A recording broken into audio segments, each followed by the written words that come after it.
Muy bien, gracias por la sintonía. Continuamos. Nos habíamos quedado antes del corte el tema de Del GAL. la destilación de los diferentes combustibles que salen del petróleo. El ingeniero Juan estuvo comentando que en una torre de destilación es que se procesan a diferente temperatura, va saliendo un compuesto diferente. Es como que si usted tuviera en su casa una olla, ¿verdad?, con agua y echara o alcohol o echara acetona y lo va calentando. ¿Qué es lo primero que va a evaporarse de esa olla? La acetona. ¿Por qué? De hecho, la acetona está sin calor, tú la pones en un recipiente y se evapora sola. Sí, porque tiene menor temperatura de ebullición. Sí. Entonces, luego sale el alcohol y por último el agua. Asimismo, en el petróleo, que viene un líquido espeso, viscoso, dependiendo de dónde venga, entonces ahí hay un montón. Es decir, compuestos químicos, muchos, que cuando tú lo vas calentando, va saliendo de esa mezcla. El primero que sale es el que tiene menor temperatura de ebullición. Y así, luego cada uno. Por eso, en ingeniería química se estudia lo que es una torre de destilación. Bueno, que tiene diferentes etapas. Que en la Universidad Autónoma de Santo Domingo, en el laboratorio de alta tecnología, hay una torre de destilación, pero muy linda, una vaina monstruosa. Vas a ver, los equipos se desperdician cuando no se utilizan, no hay recursos. Los gobiernos tienen que darle recursos a las universidades, a la academia, para que investiguen. Porque si aquí hay petróleo, usted lo puede utilizar en una torre, en un lugar, vamos a empezar a hacer algo, busque la universidad.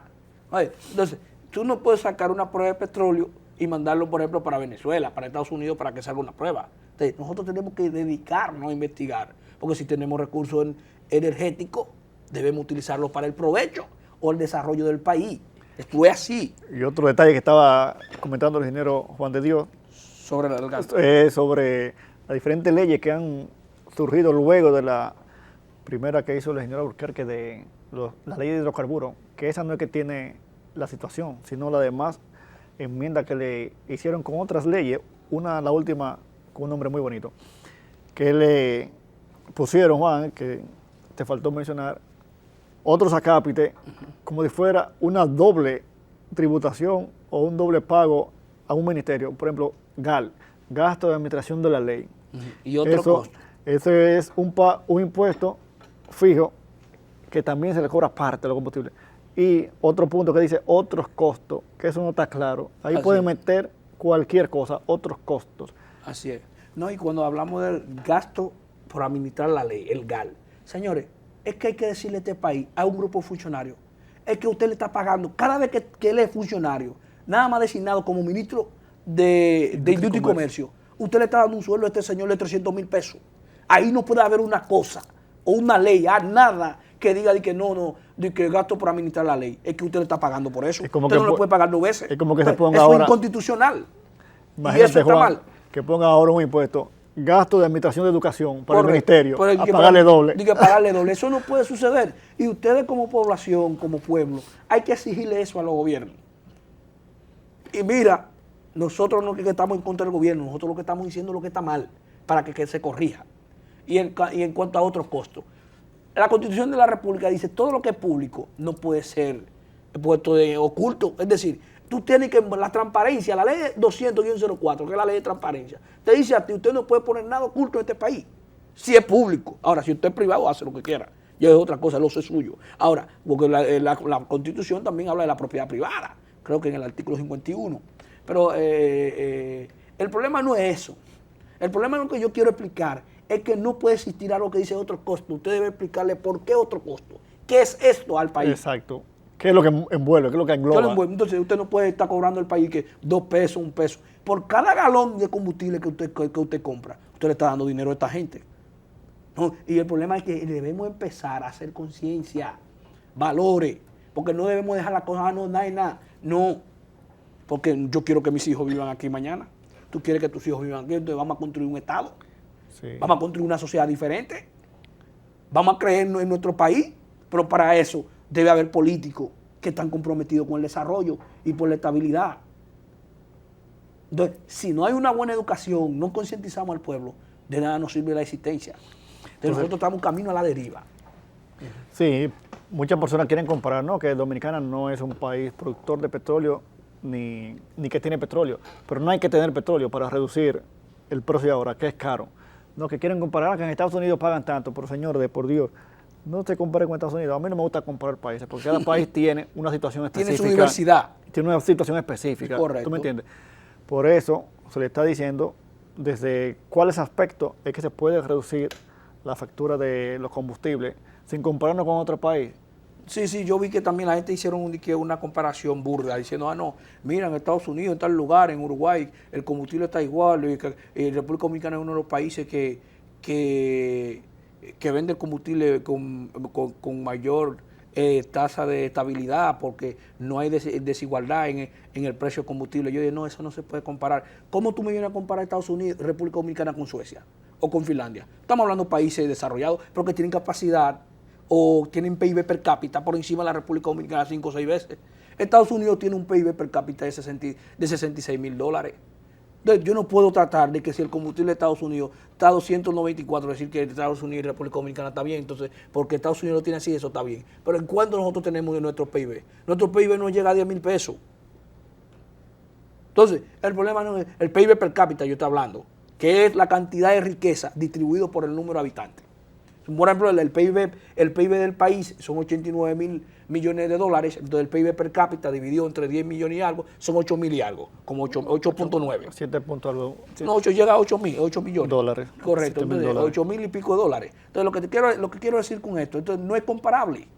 No me van a decir que no, Singapur es igual que aquí, no es verdad. No es verdad. Entonces, todas cosas tú tienes que analizarlas en una perspectiva diferente, porque tenemos sociedades diferentes y tenemos economía diferente. Entonces, y si el petróleo tiene que ver con la economía, el dinamismo de un país, tú no lo puedes analizar así. Entonces, hay cosas que no son comparables. Hay algunas que sí, bueno, que en términos sociales o en términos de producción, sí, pero en cuanto a esto en específico, no es comparable. Exacto. Entonces, Juan, empezamos, ¿verdad? Tú hablando de la situación del gas, de la situación de Rusia y Ucrania. Sí. Y llegamos aquí para hacer ese énfasis para que muchos escuchen, porque aquí pudiera estar un poco más económico, sí, a pesar de la situación actual. Actual, correcto. Así es, tú tienes razón, Nico. Entonces, recapitulando el tema europeo, y ustedes saben que Europa, uno de los países que tiene mayores depósitos para reserva de gas, es España. España tiene muchos depósitos, es decir, para reservar gas y tal vez compartirla con otros compañeros, es decir, con Francia o con la misma Alemania, Italia, porque ellos se dedicaron a construir esto. Recuerda que mayormente el gas que tiene España viene de Argelia. De Argelia, de África. Porque España está cerca de África. La sí, entrada de Europa hacia África o la entrada de África hacia Europa está en España, en el estrecho de Gibraltar.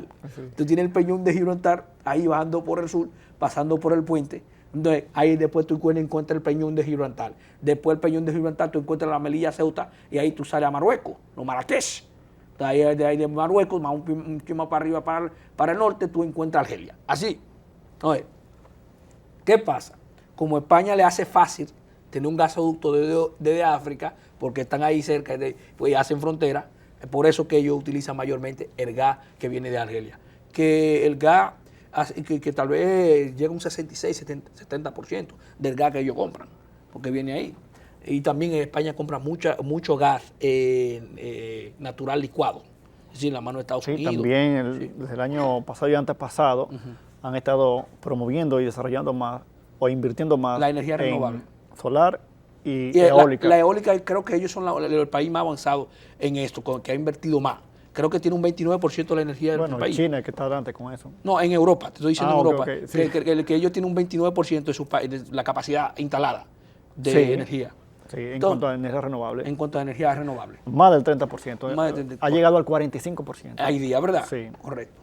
Entonces, eso es lo que está pasando actualmente en Europa. El peñón de Gibraltar, eso no era de Inglaterra, actualmente lo tiene el Reino Unido, es decir, es como un Commonwealth, es un pequeño territorio dirigido por los británicos, es decir, por el gobierno británico y también por la reina, porque ellos le ganaron una guerra a España en el 1303, creo, y ahí entonces vino un tratado llamado el Tratado de Maastricht, en 1713, que después de esa guerra que hubo, la guerra de los 6 años, entre España y Inglaterra, entre Jorge III y el Luis Felipe II, donde España perdió su poderío. De ahí después vino entonces el Tratado de Maastricht en 1713 a 1714, que fue el que puso fin ahí. Entonces los españoles perdieron el peñón de Gibraltar. Hubo un tratado llamado el Tratado de Utrecht. Han querido recuperarlo, pero no han imposible. podido, es imposible. Yo recuerdo que el peñón de Gibraltar, cuando se hizo el plebiscito, o cuando se hizo el Brexit, o cuando Reino Unido iba a salir de la Unión Europea, ahí votó en contra del Brexit, es decir, que ellos votaron a favor que permaneciera Reino Unido, porque ahí se votó, porque como es parte del Reino Unido, el 60% votó ahí a favor de permanecer en la Unión Europea, porque como España es parte de la Unión Europea, para pasar ahí eso es fácil, de todos somos europeos, de no tenemos que pagar peaje, de ahora para entrar no hay que tener un pase. Ahora hay regulación migratoria. Regulación migratoria, que es lo mismo que estaba pasando con Reino Unido, con los franceses, con el tema de los pesqueros. Recuerda, porque como Reino Unido es un país que produce mucho pescado, marisco, porque tienen mares que son fríos, de esos mares, ahí los pescadores pescan, entonces el mayor el país que compra mayormente los mariscos de Reino Unido es Francia. Entonces ahí se pusieron unas restricciones, Macron y el Reino Unido, y el ministro del Reino Unido, Boris Johnson, que tuvieron varios encontronazos. De hecho, dame hacer una cápita ahí, que mencionaste del mar frío, que produce mucho pescado. Que aquí suelen decir algunos que vivimos de espalda al mar, que estando rodeado de mar, como que no aprovechamos o no producimos mucho pescado o como que no dedicamos a la pesca. Vamos a hacer una pequeña nota aclaratoria, y es que nuestro mar es caliente. La temperatura promedio es caliente. ¿Qué significa eso? Bueno, nosotros estamos en la atmósfera y respiramos oxígeno, ¿verdad que sí? Pero los peces que están en el agua también necesitan oxígeno. A través por la tráquea, ¿verdad? Sí, branquia. Branquia, sí. Entonces, está en el mar. En el mar, en el agua, también debe haber oxígeno disuelto. Aunque usted no lo vea, hay oxígeno disuelto. Entonces, ese oxígeno utilizan los peces. Pero a medida que la temperatura promedio del agua aumenta, hay menos oxígeno disuelto. Entonces, eso dificulta la respiración de los peces. Y eso hace que no prolifere, que no haya muchos peces. Correcto. Hay muchos peces en países fríos. ¿Por qué? Como Como la temperatura está a cierto punto, mantiene más oxígeno disuelto, por lo tanto habrá más vida en ese reservorio, en esa agua, sí, en ese mar. Así mismo es, correcto. Sí. Muy buena aclaración y muy buena definición. De hecho, pasa un ejemplo, tal vez alguien se acuerde de esto. Cuando uno hierve agua, el agua sabe diferente, el agua hervida. Parte de que ese sabor diferente es que pierde oxígeno disuelto. Sí. Por eso se recomienda airearla, para que se oxigene un poco y el sabor le cambia.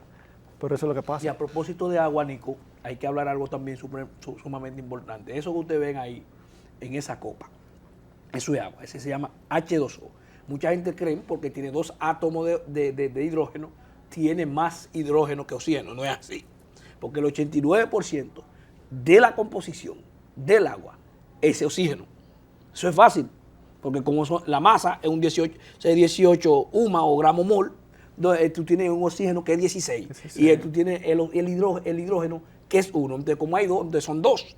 Los otros 16 que es oxígeno. Por eso que el agua tiene más oxígeno que hidrógeno.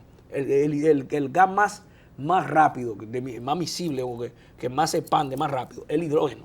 Porque hacer que como no tiene mucha masa, se disipa rápido. Por eso es difícil. No es denso. No es denso. Por eso es difícil licuar el hidrógeno. Bueno, usted es experto en eso. Creo que diste una conferencia sobre eso. Bueno, en la conferencia estuve hablando de la refrigeración solar. Había una de hidrógeno verde, pero no se dio. Por cierto, en la Feria del Libro, pero ya pasó, fue el lunes pasado. Pero como quiera, le invitamos a que sigan asistiendo a la Feria del Libro. Sí, a propósito. Mira, lo del hidrógeno que comentaba, es que un gas poco denso, aunque puede contener más energía por unidad de masa, pero al ser poco denso se necesita cierta cantidad de hidrógeno para tener cierta cantidad de energía. Entonces, así es, cierta cantidad de hidrógeno para tener energía. Así es. Y tú sabes que es importante porque el mundo, la composición de la superficie del planeta es cerca de más del 70% de agua. Pues tiene los océanos, los mares, los ríos, los lagos, los riachuelos, todo eso es agua. Y tú tienes los permafrost, correcto, los hielos. Y tú tienes por debajo de la superficie terrestre, tú tienes también agua. Agua subterránea. El agua subterránea, que es una de las aguas más importantes, y se dice que esa agua se puede consumir porque es purificada a través de los... Bueno, hay que hacer alguna analítica dependiendo del lugar donde venga. Dependiendo del lugar donde venga. Sí. Así es, pero y el agua es importante porque mucha gente no sabe que sin agua no hay vida. Es decir, sin agua no hay vida. Decía esto porque vivimos un planeta de 510.000 kilómetros cuadrados y tú tienes 150 millones de kilómetros cuadrados. De eso están divididos entre 5 continentes habitables. Es decir, tú tienes el continente asiático, que es el más grande, con 44 millones de kilómetros cuadrados y más de 3.000 millones de habitantes. Tú tienes el continente americano, que es el segundo más importante, con 42 millones. Más grande, importantes son todos. Correcto, el segundo más grande. 42 millones de kilómetros cuadrados, más de 1.000 millones de habitantes. Tú tienes al otro, que es África, con 30 millones de kilómetros cuadrados, con más de 1.500 millones de habitantes y 53 países.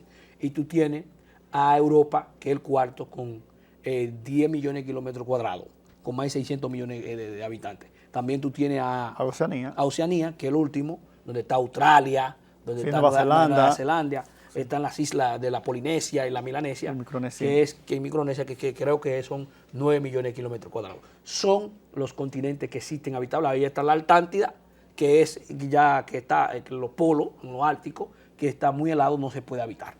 Pero por eso que no lo mencioné, pero es parte del mundo, del globo terráqueo que nos rodea, la globalidad que nosotros vivimos en ese pequeño esfera donde habitan los seres humanos y los seres vivos. El hidrógeno es parte del combustible del futuro. El hidrógeno. Una de las desventajas actualmente del hidrógeno es la forma de almacenamiento. Como tú mencionabas, se necesita alta presión para mantenerlo líquido, si se quiere tener líquido. Entonces, eso es una desventaja ahora, pero se están desarrollando nuevas tecnologías con pilas de combustible de hidrógeno y también almacenamiento. Sí, así es, que el tema del hidrógeno es importante y quiero tocar ese tema, el tema de los reactores nucleares que están aumentando en Europa y también en el mundo, sobre todo en Francia. Francia tiene el 70% de cerca del 70% de toda la energía eléctrica que se produce en Francia es a partir de la energía nuclear. En este caso, fisión nuclear. Fisión nuclear. Sí, es bueno hacer esa observación. Sí. La energía nuclear, hay dos formas de aprovecharla principalmente: fisión nuclear y fusión nuclear. La fisión es la división de los átomos. La fusión es unir los átomos. En esos dos procesos, tanto separando como uniendo, hay desprendimiento de energía. Entonces, en la fisión, ¿cuál es el tema que preocupa en la fisión nuclear? O que se generan unos residuos que son radioactivos, que no pueden estar en contacto con las personas porque le da cáncer, desarrolla mutación en la célula, un sinnúmero de efectos negativos en el ser humano. Entonces tienen que almacenarlo en depósitos especiales para eso. Son los residuos radioactivos. Claro, está ahí línea de investigación para cómo reutilizarlo en otra cosa. Pero bueno, por ahora son residuos radioactivos y hay que tenerlo en un lugar especial, almacenado y guardado. Es el problema de la fisión nuclear. Mientras que la fusión no genera ningún tipo de residuo, porque solo se genera vapor de agua. Correcto. Bueno, genera el vapor y ese vapor se convierte hace girar el reactor y de ahí produce la energía y pasa a un generador y finalmente se distribuye a la red. Exacto. Entonces, la fusión, ¿pero qué pasa con la fusión ahora? Que la cantidad de energía que se necesita para fundir, para unir, para hacer que dos átomos se unan, es más alta que la que se obtiene, por lo menos de inicio. Porque es como cuando uno era muchacho, joven, ¿verdad? Niño, que tenía dos imanes que por cara diferente tú tratabas de unirlo y no lo unías, por la diferencia de polo magnético. Sí. Entonces, es lo que pasa también cuando tú tratas de unir dos átomos diferentes, hay una fuerza de repulsión. Entonces, para que lograrlo unir, se necesita una fuerza mucho mayor. Y esa fuerza de unión es una fuerza de atracción. Entonces, hasta ahora se están desarrollando dos líneas, la del tokamak, que es la de el CERN, de allá y el ITER, allá en Europa, y otra en Estados Unidos, que es con láser. Uno confinamiento inercial y otro confinamiento láser. Así es. Como tú bien dices, tú sabes que la energía atómica o la energía nuclear es una de las energías que traen preocupaciones grandemente en los estados por algunos accidentes que se han producido en el mundo. Por ejemplo, el primer accidente nuclear que se produjo en el mundo fue en el año 1986, el 23 de abril. ¿Qué te parece en Pripyat. si hacemos una pausa y luego tú sigues? Ok. Vamos a dar un corte.